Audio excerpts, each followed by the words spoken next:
Caros amigos, bem-vindos ao Hoje na Segunda Guerra Mundial. Neste vídeo falaremos sobre a gigantesca operação de reabastecimento aéreo das tropas aliadas na Normandia após o dia D.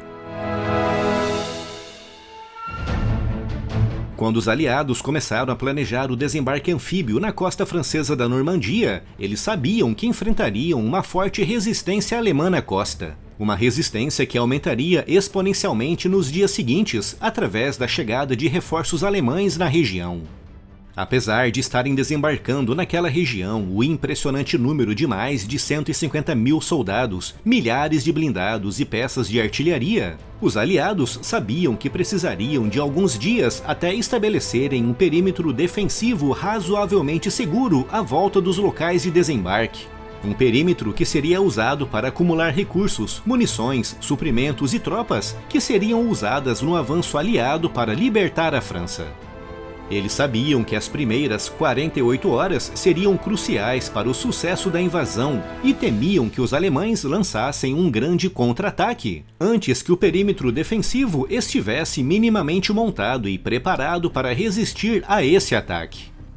E foi com o objetivo de afetar a retaguarda alemã na Normandia que os aliados planejaram um assalto aerotransportado composto por mais de 13 mil militares da 82ª e da 101ª Divisões. Uma força que seria complementada algumas horas depois por quase 4 mil militares que desceriam sobre a região por meio de planadores, transportando munições e peças leves de artilharia. Se tivessem sucesso, as tropas alemãs espalhadas pela costa da Normandia ficariam isoladas, com os acessos para a região tendo sido cortados e conquistados pelos paraquedistas.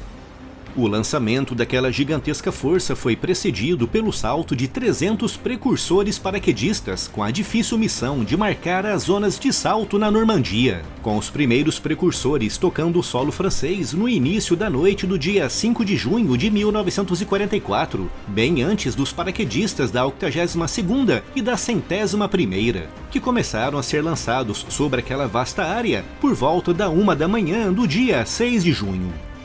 Apesar do tremendo esforço dos precursores, a maioria dos paraquedistas falharam as suas respectivas zonas de salto devido a dificuldades de navegação e a um forte fogo antiaéreo. O caos foi tamanho que muitas unidades se espalharam perigosamente por toda aquela vasta área, com muitos paraquedistas isolados ou distantes das suas formações originais, o que afetou bastante a capacidade daqueles homens que se viram obrigados a improvisar, já que muitos não tinham sequer a certeza sobre onde estavam. Mas apesar da falta de coordenação, os paraquedistas espalharam o caos atrás das linhas alemãs, interrompendo as comunicações das unidades alemãs dentro da costa e cortando algumas vias importantes como cruzamentos e pontes, atuando também na destruição de peças de artilharia que massacravam os soldados recém-desembarcados nas praias. Mas apesar do grande esforço dos soldados na costa, no dia 7 de junho, 24 horas após o início da invasão, muitas unidades paraquedistas ainda estavam isoladas atrás das linhas alemãs, com muitas começando a ficar sem munição e suprimentos. Se algo não fosse feito rapidamente, centenas ou mesmo milhares de paraquedistas corriam o risco de serem mortos ou capturados. E foi com o objetivo de impedir isso que no dia 7 de junho foram realizadas duas missões de reabastecimento, a Freeport para os paraquedistas da 82ª e a Memphis para a 101ª. Essas duas operações foram realizadas por aviões C-47 do 436º e do 441º Grupo de Transporte de Tropas. E apesar dos aviões escolherem com cuidado a rota de entrada na Normandia, passando exatamente por cima da praia Utah, já ocupada pelos aliados, a região à volta estava ainda apinhada de baterias antiaéreas alemãs dos mais variados calibres, todas elas atentas a qualquer aeronave sobrevoando a região. A missão Freeport correu razoavelmente bem e, apesar de alguns aviões terem sido derrubados, a maioria lançou suprimentos para a 82ª Divisão. No entanto, a missão Memphis correu muito mal, com os aviões sobrevoando uma grande concentração de baterias antiaéreas alemãs, impedindo que concluíssem a missão. Nos dias seguintes à invasão aliada da Normandia, os aviões C-47 continuaram realizando missões de reabastecimento aéreo, já que nas praias o congestionamento era terrível, atrasando ou mesmo impedindo que os suprimentos chegassem rapidamente às unidades mais avançadas que combatiam mais para o interior.